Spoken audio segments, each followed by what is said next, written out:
Hello दोस्तों, आज हम क्रिया का पूरा ऑब्जेक्टिव करने वाले हैं। कैसा क्वेश्चन आएगा इसमें देखते हैं ऑब्जेक्टिव करके। संज्ञा, सर्वनाम और विशेषण शब्दों में प्रत्यय लगाकर जो धातु बनती है उन्हें क्या कहते हैं? उन्हें नाम धातु कहते हैं।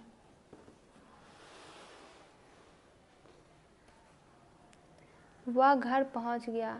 इस वाक्य में पहुंच गया निम्नांकित में से किस क्रिया का उदाहरण है? तो ये पूर्वकालिक क्रिया का उदाहरण है, क्योंकि ये जो है पहले ही हो गया। वह घर पहले ही पहुंच गया, तो यहाँ पे हो जाएगा पूर्वकालिक क्रिया। संज्ञा विशेषण और क्रिया विशेषण शब्दों के बाद जब दो अलग अलग धातु आते हैं तो उन्हें क्या कहते हैं? उन्हें सम्मिश्र धातु कहते हैं। निम्न विकल्पों में सकर्मक क्रिया का चयन कीजिए। तो सकर्मक क्रिया हो जाता है यहाँ पे पिघलना। ध्वनि के अनुकरण पर जो धातु बनती है उन्हें क्या कहते हैं? उन्हें अनुकरणात्मक धातु कहते हैं। जहाँ क्रिया में कर्म की आवश्यकता नहीं होती है उसे क्या कहते हैं? उसे अकर्मक क्रिया कहते हैं। और जहाँ पे कर्म की आवश्यकता होती है वो सकर्मक क्रिया कहलाती है। सकर्मक क्रिया वाला वाक्य कौन सा है? तो सकर्मक क्रिया वाला वाक्य होता है राजू सदा रोता रहता है। सकर्मक क्रिया कहते किसे हैं? तो वाक्य में जब क्रिया का प्रभाव कर्म पर पड़ता है उसे सकर्मक क्रिया कहते हैं। तो यहाँ पे देखिए क्रिया का प्रभाव, रोने का प्रभाव राजू पर पड़ रहा है, तो ये सकर्मक क्रिया है। अकर्मक क्रिया के कितने भेद होते हैं? दो भेद होते हैं। जहाँ कर्ता स्वयं काम न करके दूसरों को करने की प्रेरणा देता है वहाँ कौन सी क्रिया होगी? वहाँ प्रेरणार्थक क्रिया होगी। जैसे कि इसे हम एक एग्जाम्पल से समझते हैं। जैसे कि माँ आया से बच्चे को दूध पिलवाती है, यानी माँ खुद दूध नहीं पिलाती है, आया से पिलवाती है, यानी खुद काम ना करके दूसरों को काम करने की यहाँ पे प्रेरणा दी जा रही है, तो ये प्रेरणार्थक क्रिया है। जैसे श्रीधरन धोबी से कपड़े धुलवाता है, तो श्रीधरन कपड़े खुद नहीं धोता है बल्कि दूसरे को प्रेरणा दे रहा है धुलवाने के लिए। इसीलिए ये सारे एग्जाम्पल्स हो गए हैं प्रेरणार्थक क्रिया के। बच्चे खेलते खेलते थक गए, यह वाक्य किस क्रिया का उदाहरण है?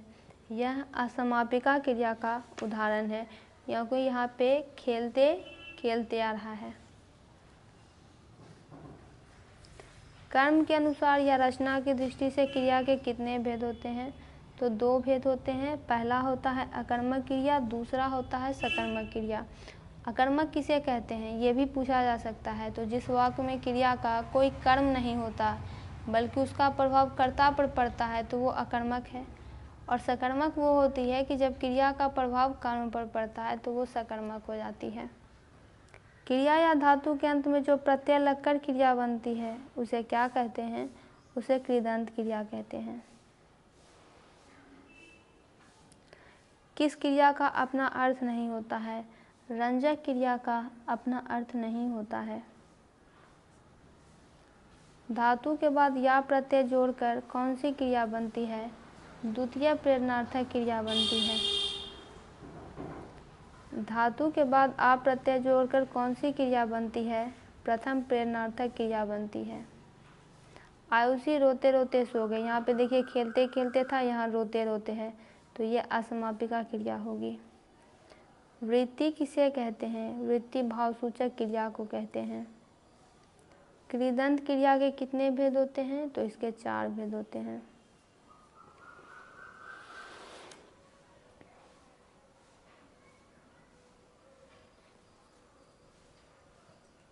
आगे है मूल धातु में कर प्रत्यय लगाकर जो क्रिया बनती है उसे क्या कहते हैं? उसे पूर्वकालिक क्रिया कहते हैं।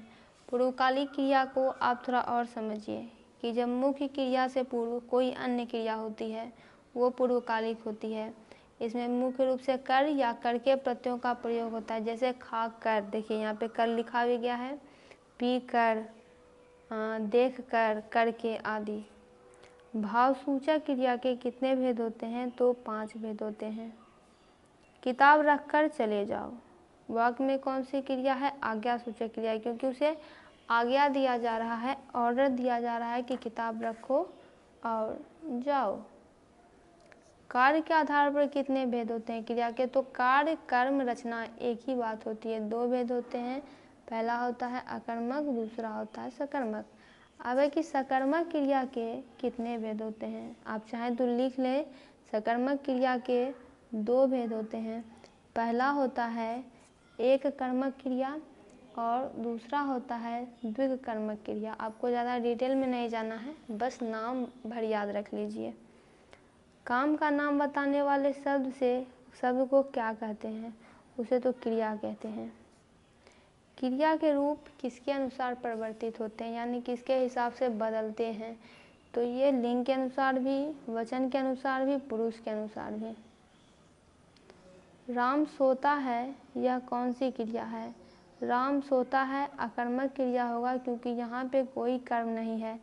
पूरा प्रभाव करता ही पड़ रहा है। यहाँ पे सोने का प्रभाव, यहाँ पे देखिए क्रिया का प्रभाव पूरे किस पे पड़ रहा है? राम पर पड़ रहा है, क्योंकि वो सो रहा है। कोई कर्म नहीं है। कोई अगर कर्म रहता है यहाँ पे तब वो सकर्मक रहता। क्रिया मूल किसे कहते हैं? तो धातु को क्रिया मूल कहते हैं, या फिर ऐसे कहें कि क्रिया के मूल रूप को धातु कहते हैं। जैसे कि लिख है, इसमें हम कुछ जोड़ेंगे तभी जाकर वो क्रिया बनेगा, लेकिन इसका मूल रूप जो है वो धातु है। जैसे दौड़, फिर हम उसमें ना लगा देंगे तो दौड़ना हो जाएगा। हंस, ये धातु है, इसमें ना लगा देंगे तो ये क्रिया बन जाएगा और ये हंसना हो जाएगा। निम्नलिखित क्रियाओं में से कौन सी क्रिया अनुकरणात्मक नहीं है? तो अनुकरणात्मक नहीं है यहाँ पे जुटलाना। क्रिया बनाने के लिए धातु में क्या जोड़ा जाता है? धातु में ना जोड़ा जाता है। जैसे धातु है हमारे पास, मान लीजिए यहाँ पे धातु है हमारे पास लेख में हमने जोड़ दिया ना, तब जाके ये क्रिया बनी। जैसे है हस धातु है, ये क्रिया का मूल रूप है। इसमें हमने जोड़ दिया ना, हंसना, तब ये जाके क्रिया बना ले। यानी इसका मूल रूप क्या था? मूल रूप सिर्फ हंस था। जब क्रिया बनाने की बात हुई तो हमने उसमें ना लगा दिया। यही बात यहाँ पे बोली जा रही है। मूल धातु का प्रयोग आज्ञार्थक रूप में किसके साथ किया जाता है? तो तुम के साथ। आज्ञार्थक रूप में हमें ऑर्डर देने के रूप में यूज़ करना है तो हम तुम का प्रयोग करेंगे।